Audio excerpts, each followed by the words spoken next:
आता पुणे पोलिसांच्या कार्यशैलीवर प्रश्न उपस्थित करणारी एक धक्कादायक बातमी।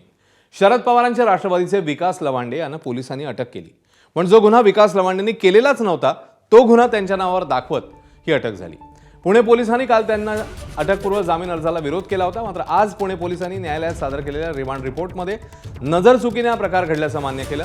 दरम्यान विकास लवांडेंना पोलीस कोठडी देण्याची मागणी कोर्टाने फेटाळली। लवांडेंना आता न्यायालयीन कोठडी सुनावण्यात आली आहे, त्यामुळे त्यांच्या जामिनाचा मार्ग मोकळा झालाय।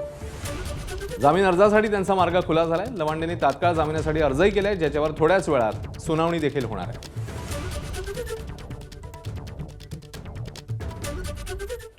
या सगळ्या प्रकरणासंदर्भात खासदार सुप्रिया सुळेंचं नेमकं काय म्हणणं आहे ते जाणून घेऊया।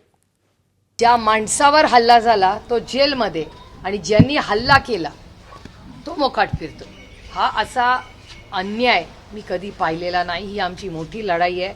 मतभेद राजकीय असतील किंवा वैचारिक असतील हे एका सशक्त लोकशाहीत असलेच पाहिजे, पण आम्ही काहीतरी वेगळं मानतो म्हणून उद्या आमच्यावर हल्ले होणार असतील तर आमचा खून झाला तरी चालेल, पण आम्हाला जो अधिकार भारतरत्न डॉक्टर बाबासाहेब आंबेडकरांनी दिलेला आहे, जो संविधानाने दिलेला आहे, तो आमच्या शेवटच्या श्वासापर्यंत आम्ही ती लढाई लढत राहणार। एबीपी माझा, उघडा डोळे बघा नीट।